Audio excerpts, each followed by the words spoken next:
So hello everyone, today we will learn about topic 7.4, which is system of linear equation. First of all, I would like to introduce to you my group member. The first one is me, Norkhairul Najmi bin Nurjaini. The second one is Raja Isma Haiqal Haswan bin Raja Ishar. The third one is Mohamad Nazmi bin Mohamad No. The fourth one is Iqbal Syafi bin Azahari. The fifth one is Qistie Nova bin Bahtiar. And the last one is Gao Chuye. In mathematics, a system of linear equation or linear system is collection of one or more linear equation involving the same set of variables. A system of linear equation with linear equation and number of variables can be written like this. A solution to a linear system are all real value, which satisfy every equation in linear system. If the solution does not exist, then the system is inconsistent. One of the applications of linear equation is making prediction. One of the most helpful way to apply linear equation in everyday life is to make a prediction about what will happen in the future. If a bake sale commit spend around 200 initial startup costs and then earn 150 per month in sales, the linear equation will be y equal to 150x minus 200 can be used to predict the cumulative profit from month to month. For instance, after 6 months, the commit can be expected to have netted 700 because 150 times 6 minus 200 equal to 700. To solve the system of linear equation, we have 4 methods. The first method is Gaussian Elimination. Gaussian Elimination, we use row echelon method, REM. For the second method is Gaussian Elimination method. We use reduced row echelon method. The third and the fourth method is inverse matrix method and Cramer's rule method. We need to satisfy the condition where the determinant of matrix is not equal to 0. When the determinant is equal to 0, then we cannot use this matrix method.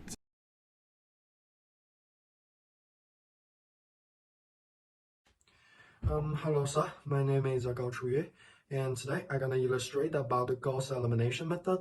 So firstly, in mathematics, the Gaussian elimination method is known as the row reduction algorithm for solving linear equation systems.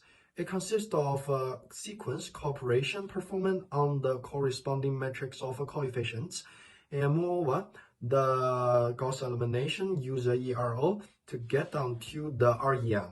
And today I'm going to use a question as an example to show how exactly the Gaussian elimination works.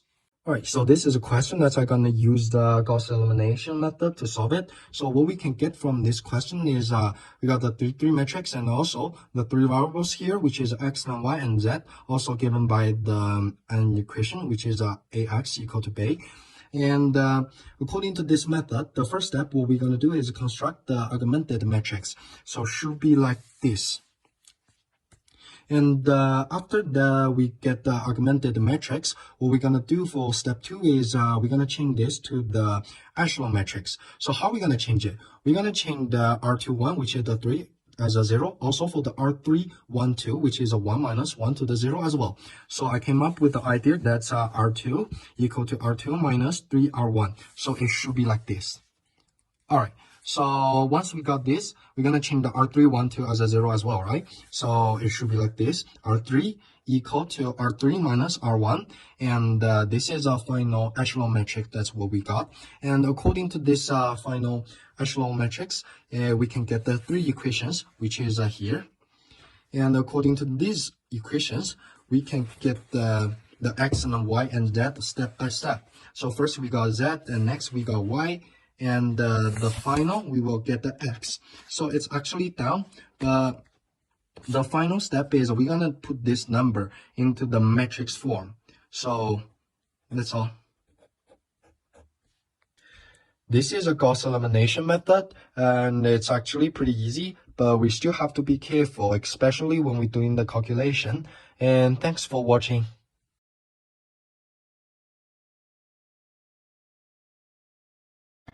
Hello everyone, my name is Isma and I'm going to be telling you about Gaussian Elimination. So Gaussian Elimination is using the operation to convert the matrix into reduced row echelon form. So it's basically same as, not as same as Gaussian Elimination. With Gaussian Elimination, the step is only up to REM, but for Gaussian elimination, we need to reduce it more to RREM, which is reduced row elimination method.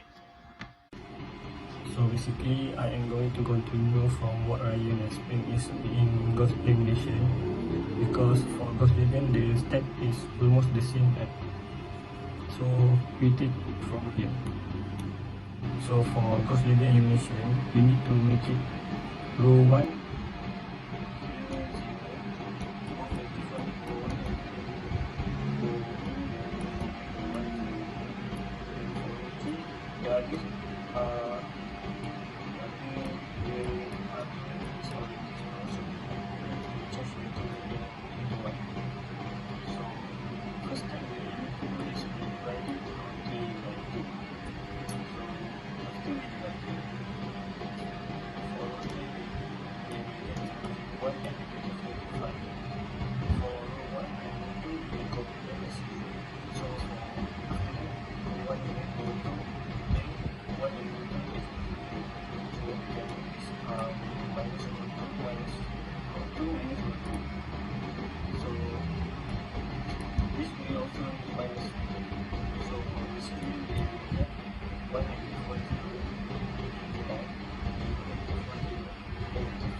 So after that we want to make here the one more.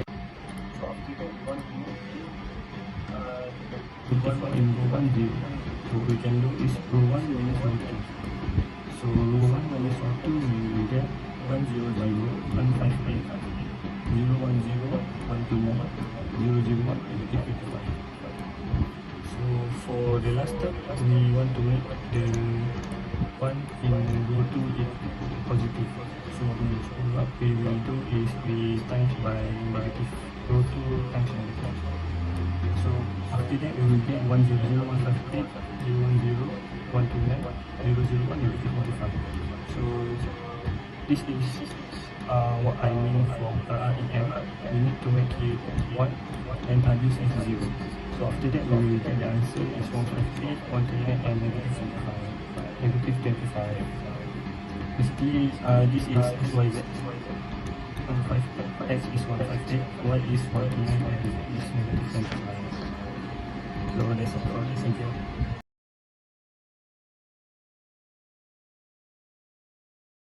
Okay, hello guys, and Assalamualaikum. My name is Qistie Nova and I'm from section 44. Today I will present to you about inverse matrices.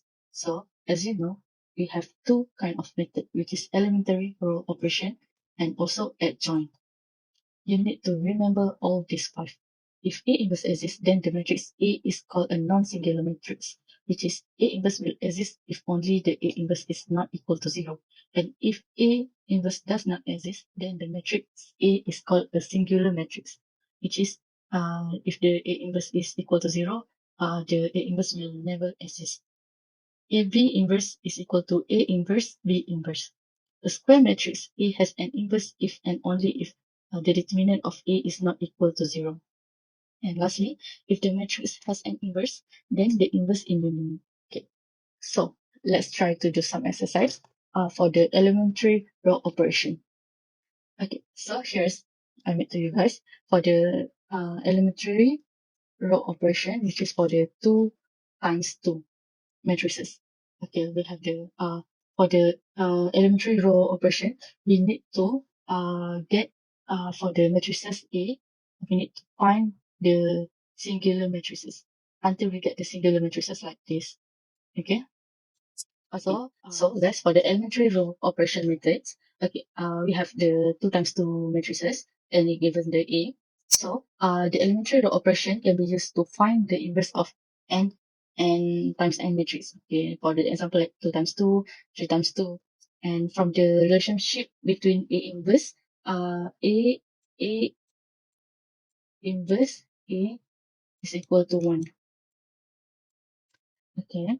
We obtain I'm sorry, it's not 1, it is an identity matrices. Okay. We obtain A equal to A identity, and we can write A identity in the form of augmented matrix, which is like this. A I'm sure that you guys know this. Okay. So, we need to find the identity of the A. Okay, so we need to use the elementary row operation. Okay, so let's find together. Okay, this is the row first, and this is the second row. Okay, so we need to use formula as you need to think much. Okay, so for the row 2, you need to times with 5 to minus with 2R1, which is row 1. Okay, to get the row 2. Okay, here, you need to get the row 2. Okay, and then after that, you need to find the identity for the row 1. So for the row 1 plus 3 times row 2. You need to take this one, not this one, okay? For this one, you need to take this one. And for this one, you need to take this one, okay? And then you will get for the row 1. Okay, so you can still see the number here, still not follow the identity, right? So you need to use the other formula. Okay, so I use 1 over 5, row 1. Okay, 1 over 5, row 1, minus with row 2. Okay, and then you will get 1, 0, 0, 1. Okay, so this is what we want to get the identity for the A. And then this is what we want, the inverse. So this is the inverse. Next, we try to take the 3 times 3 matrices. Okay. Okay, for the 3 times 3 matrices, it's the same like 2 times 2. Okay, but it has like much more works lah. Okay, so like what we want is the B inverse, right? So first thing first, we need to find the identity of the B. Okay. Okay, so I use the formula R2. Okay, this is R1, row 1, row 2, and row 3. Okay, so this is the row 1, row 2, and row 3. Row 2, this minus row 1 to get the row 2 here. Okay, nice. So for the row 1, we already done 0, 1, 0. There is our identity. And then for the row 3, this is row 3 minus row 1 to get the row 3. Okay, done. It's also done. So this is what we want, the identity of the B. Okay, and then for the row 1, we are not done yet. Okay, so I use row 1 here minus negative 3 multiply with R2. Okay, here. And then this is you're done, but this you're not finished yet. Okay, so I use this formula to get the 0. Okay, so as I said, we just want to get the identity, but the last answer we need to get the inverse. So here's the inverse. Okay, there is the first method, which is elementary row operation method. So this is adjoint method. Okay, for the adjoint method, you need to follow the step. Okay, first thing first, you need to calculate the determinant of A. If determinant of A is 0, you need to stop calculation. Remember that because the inverse does not exist, as I said before. The inverse will never exist if the determinant of 0, if the determinant of A is equal to 0. But if the determinant is not equal to 0, you need to continue. Okay, you need to find the cofactor of the matrix, and step 3, find the adjoint matrix A, or this, finding the transpose. Okay, for the transpose, I'm sure that you still remember, right? Yeah, of the cofactor matrix, that is this. Okay, and then lastly, substitute the results from step 1 to step 3. Okay, this is the exercise. We try to do it, okay? Okay, for this one, 2 times 2 matrix. Okay, this is like very, very simple. For the adjoint, this is the A, this is the B, and C, and D. This is for the 2 times 2 matrices. So we need to find the A inverse. So for the A inverse, we need to 1 over, you need to remember this. Very, very important for you for the 2 times 2 matrices. So 1 over, you need to, A, D, minus with B, C. You remember, like anak datuk tolak budak Cina, right? Okay, that is like our formula to remember. Okay, then this part you need to remember, like for the A and D, this part you need to change place. Change place, okay? Change. And for this part, you need to put negative. Like okay, if this is positives, then you need to change for the negative. But there is negative, then you need to change it positive. Okay, change the sign. Okay, and then you just calculate it, and you will find the A inverse. Here is for 2 times 2 inverse. And here is lastly for the 3 times 3 inverse. First thing first, you need to calculate the determinant of A. Okay, for the determinant of A is not equal to 0. So, inverse is as is. And then, step 2, this is step 1. Step 2, you need to find the cofactor of each of the row and column. So, you need to find this, and then you will put into the one in matrix. Okay, this is for the cofactor. But then, you need to change for the transpose cofactor. For the transpose cofactor, for row 1, you need to change to column 1. Then row 2, you need to change to column 2, and so on. Okay, remember that. Don't forget this step, okay? Because this is very, very important step for you. Don't use this cofactor, use transpose cofactors to put into this formula, because adjoint A is equal to transpose cofactor, not cofactor. Okay, so for the formula is this, you need to remember 1 over A determinant, and A determinant already defined in the step 1, right? So for the adjoint A, as I said, adjoint is equal to cofactor transpose. So this is, and you will find the A inverse. Okay, and then this is final answer for the formula as equal to A inverse D. So you just need to calculate, which is use the multiple matrix. This row we need to divide with this, and then you will calculate all of it, and you will get the X, Y, Z. That's all. Okay, guys, thank you. That's all from me. We will go to the next subtopic. Thank you. Bye.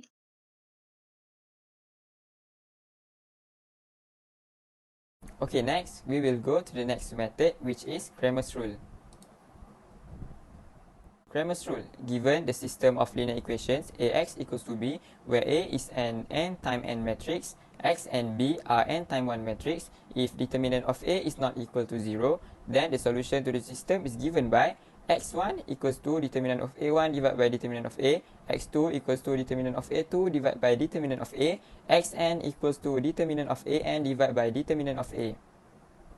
For I equals to 1, 2, n, where AI is the matrix found by replacing the ith column of A with B. Okay, now I will give you one example.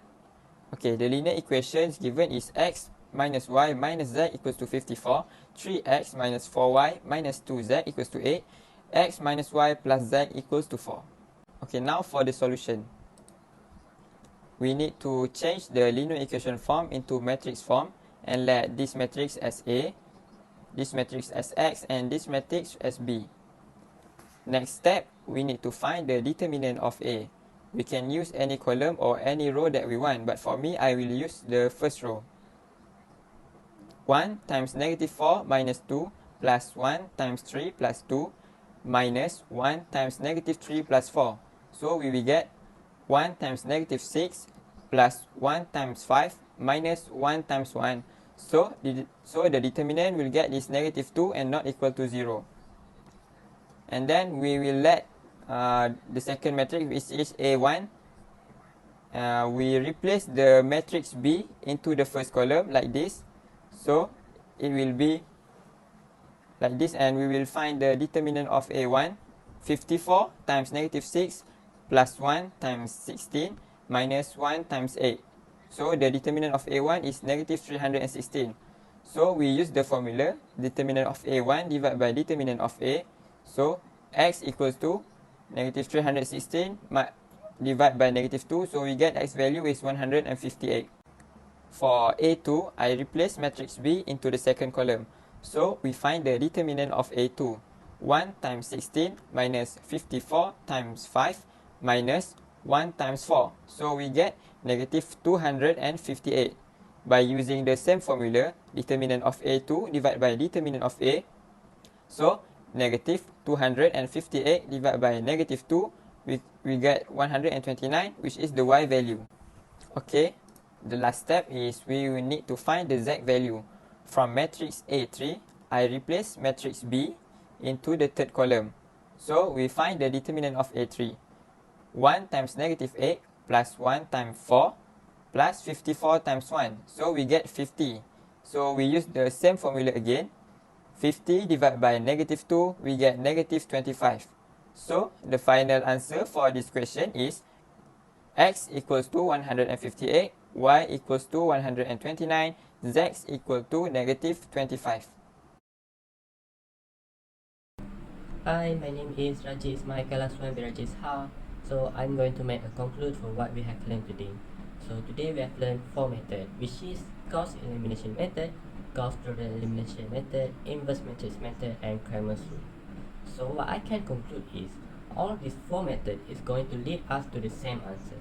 So it doesn't matter which method that you use, you are going to have the same answer. So which method that you guys think is the most suitable for you? Feel free to comment below. That's all from us. Thank you. Bye.